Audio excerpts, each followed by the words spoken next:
جب 19 رمضان کو مسجد کوفہ میں امام علی علیہ السلام کی اذان گونجنے لگی تو پوری کائنات میں سوگ برپا ہو گیا. چرند پرند جنات چیخنے لگے اور حضرت جبرائیل علیہ السلام تمام انسانوں سے کہنے لگے کہ اے انسانوں، آج آخری مرتبہ علی کی آواز میں اذان سن لو. مولا علی علیہ السلام اذان دے کے مصلی عبادت پہ آئے. اللہ کی عبادت کر رہے تھے. جیسے ہی آپ نے سجدہ کیا تو عبد الرحمن ابن ملجم زہر سے ڈوبی ہوئی تلوار امام علی علیہ السلام کے سر پہ دے مارتا ہے. بس مسجد کوفہ میں قیامت برپا ہو گئی. تمام چاہنے والے سر پیٹنے لگے. امام علی علیہ السلام کا مصلی خون سے رنگین ہو گیا.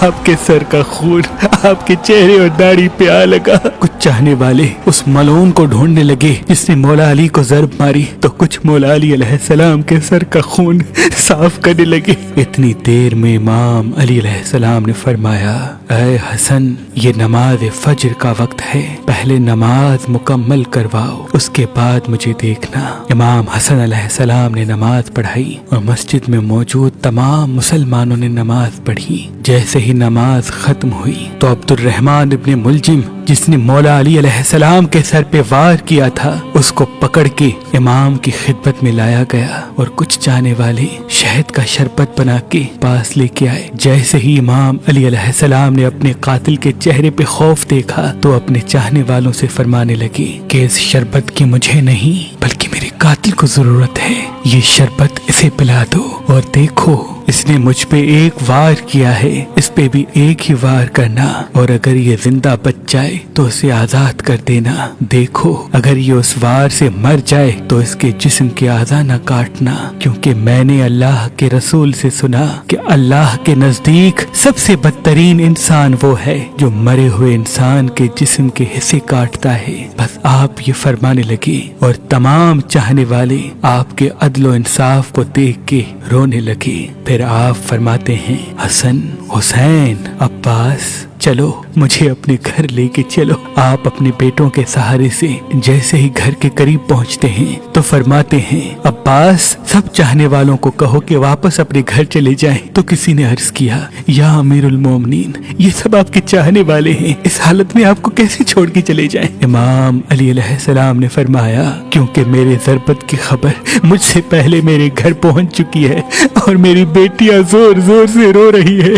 میں نہیں چاہتا کہ میری بیٹیوں کا آواز میرے چاہنے والوں کے کانوں تک پہنچے. بس تمام چاہنے والے وہیں رک گئے اور امام علی علیہ السلام گھر تشریف لاتے ہیں. تمام بیبیاں روتی ہیں، امام علی علیہ السلام کو دیکھ کے فریاد بلند کرتی ہیں اور امام علی علیہ السلام سب کو دلاسا دیتے ہیں کہ مجھ سے میرے بھائی اللہ کے رسول حضرت محمد مصطفیٰ صلی اللہ علیہ وآلہ وسلم پہلے ہی فرما چکے تھے کہ اے علی، میری امت تجھے رمضان کے مہینے میں مسجد میں ضرب مارے گی اور تیرے سر کے خون سے تیری داڑھی سرخ ہو جائے گی. یہ وقت صبر کا ہے. آپ کو بستر پہ لٹایا گیا. تاریخ نے لکھا، جیسے ہی طبیب نے امام علی علیہ السلام کو دیکھا تو وہ چیخ کے رونے لگا اور فرمانے لگا کہ وہ ضرب زہر میں ڈوبی ہوئی تھی اور زہر مولا علی کے پورے جسم میں پھیل چکا ہے.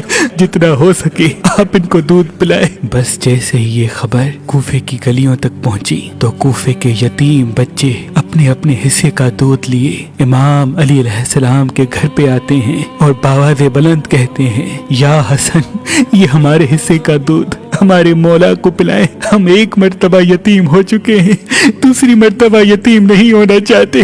امام علی علیہ السلام بستر شہادت پہ بھی مسلسل اللہ کا ذکر کرتے رہے. بس جیسے ہی 19 کا دن ختم ہوا، 20 رمضان کی رات آئی، آپ فرمانے لگے کہ اب میرے حجرے میں کوئی بھی نہ آئے کیونکہ پوری دنیا کے جنات و فرشتے مجھ سے ملنے آ رہے ہیں. اور پھر جیسے ہی 20 رمضان کا سورج طلوع ہوا تو آپ امام حسن سے فرمانے لگے، اے حسن، جاؤ میرے تمام چاہنے والوں سے کہو کہ اپنے امام کا آخری دیدار کر لیں. آپ کے عقیدت مند قطار بنا کے جیسے ہی آپ کی زیارت کے لیے گھر میں داخل ہوئے تو دیکھا کہ زہر پھیلنے کی وجہ سے آپ کا چہرہ پورا زرد ہو چکا ہے. سب چیخ کے رونے لگے. امام علی علیہ السلام فرمانے لگے، پوچھو जो पूछना चाहते हो, क्योंकि मैं अली जमीन के रस्तों से ज्यादा आसमानों के रास्ते जानता हूँ। पूछ लो, जब तुम मुझे अपनी आंखों से नहीं देखोगे तो पछताओगे कि काश कुछ और पूछ लेते। किसी अकीदतमंद ने सवाल किया, किसी ने जवाब लिया, कोई ज़ियारत करता रहा। बस जैसे ही अकीदतमंद जाने लगे, इमाम अली अलैहिस्सलाम ने फरमाया, हसन मेरे पूरे खानदान को मेरे हुजरे में लेके आओ। इमाम अली अलैहिस्सलाम ने वसीयतें की और फरमाया, अब इस खानदान का वारिस मेरा बड़ा बेटा हसन है, जो ये कहे उसे मानना। और इमाम हसन से फरमाने लगे, ऐ हसन, जितना हो सके अपनी ज़बान और किरदार से मोहब्बत और अमन का पैगाम देते रहना। अपने नाना की सुलह हुदैबिया को याद रखना। कोशिश करना कि मुसलमान का दुश्मन न बने और तकवा से दूर न होना। अगर दुनिया तुम्हारे करीब आए भी तब भी इससे दिल न लगाना। दुनियावी चीज न मिलने पर कभी अफसोस न करना।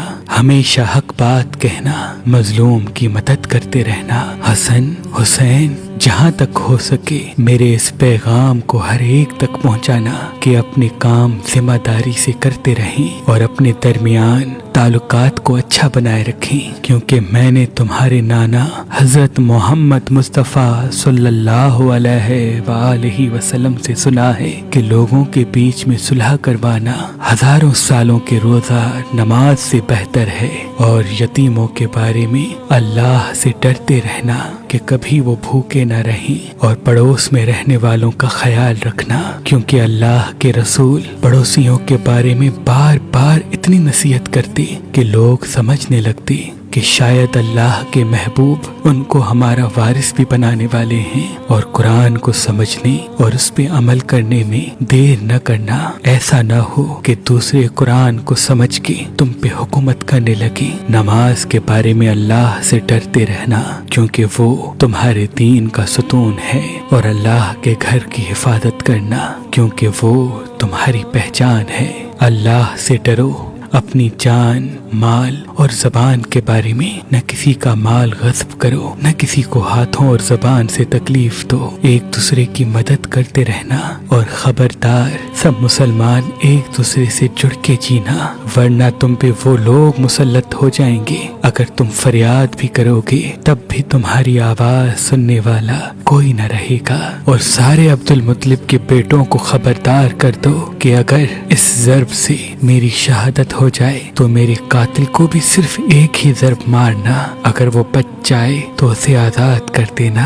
अगर वो मर जाए तो उसके जिस्म की बेहुरमती न करना, उसके जिस्म के हिस्से न काटना। क्योंकि मैंने अल्लाह के रसूल से सुना कि जमीन का बदतरीन अमल ये है कि किसी मरे हुए के आज़ाए जिस्म काटे जाएं, चाहे वो पागल कुत्ता ही क्यों ना हो। हसन, मेरे जनाजे में किसी को शरीक न करना। पीछे से हसन और हुसैन तुम उठाना, आगे से जिब्राइल और मीकाइल उठाएंगे और उसको एक ऊँटनी पे रख देना। जहाँ वो ऊँटनी रुकेगी वहाँ मेरी कब्र बनी हुई होगी। और मेरी कब्र का किसी इंसान को न बताना, क्योंकि अल्लाह के दीन के दुश्मन ये चाहेंगे कि मेरी कब्र खोद के मेरे जिस्म की बेहुरमती करें। फिर आप हजरत अब्बास को देख के फरमाने लगे, ऐ अब्बास, तुमको मैंने करबला के लिए अल्लाह से मांगा है। आज से हुसैन तुम्हारा आका है, इनके गुलाम बन के जीना। फिर इमाम हुसैन को देखा और रो के फरमाने लगे, ऐ हुसैन, तेरी शहादत की खबर तेरे नाना ने तेरी आमद के वक्त ही सुना दी थी। तुझे 3 दिन का भूखा प्यासा करके करबला के मैदान में शहीद किया जाएगा। तेरे बच्चों को, साथियों को बेदर्दी से मारा जाएगा। हुसैन, तेरी शहादत के बाद मेरी बेटियों को, तेरी बहनों को रस्सियों में कैद करके इसी कूफा और शाम में फिराया जाएगा। हुसैन, अल्लाह के दीन के लिए सब्र करना, और जब वक्त आखिर आए तो अपनी बहनों और बेटियों से नसीहत करना कि इस्लाम के लिए सब्र करते रहें और कदम कदम पे ये गवाही देते रहें कि अल्लाह के सिवा कोई इबादत के लायक नहीं और उनका नाना हजरत मोहम्मद मुस्तफ़ा सल्लल्लाहु अलैहि वसल्लम अल्लाह के रसूल हैं। बस इतनी देर में आप फरमाने लगे, सलाम या रसूल अल्लाह, सारा खानदान चीख के रोने लगा और कहने लगा, ऐ हमारे मौला, क्या हमारे दरमियान अल्लाह के रसूल मौजूद हैं? इमाम अली अलैहिस्सलाम ने मुस्कुरा के फरमाया, हाँ, अल्लाह के महबूब और तुम्हारी माँ फातिमतुज़ ज़हरा सलामुल्लाह अलैहा मुझे लेने आए हैं। बस पूरा घर ज़ारो कतार रोने लगा और यूं इमाम अली अलैहिस्सलाम ने अपनी आंखें बंद कर ली। आपकी वसीयत पे अमल करते हुए आपके जनाजे में किसी को भी शरीक नहीं किया गया। पीछे से हसन और हुसैन ने उठाया तो आगे से वो जनाजा खुद ब खुद उठने लगा और एक नूरानी ऊँटनी जाहिर हुई। जनाजे को उस पर रखा और वो कूफे से बाहर चलती गई। एक वीरान जगह पे जा रुकी जहाँ एक चमकदार पत्थर था। जैसे ही इमाम हसन हुसैन ने उस पत्थर को हटाया तो उस पत्थर के नीचे एक कब्र बनी हुई थी और उस पे लिखा हुआ था कि ये कब्र अल्लाह के नबी नूह नजीउल्लाह ने बनाई है, अल्लाह के वली अली इब्ने अबी तालिब अलैहिस्सलाम के लिए। अली इब्ने अबी सलाम हो अल्लाह के वली इमाम अली अलैहिस्सलाम की अजमत पर सलाम हो। शेर खुदा नफ्से नबी मोमनों के अमीर हैदर कर्रार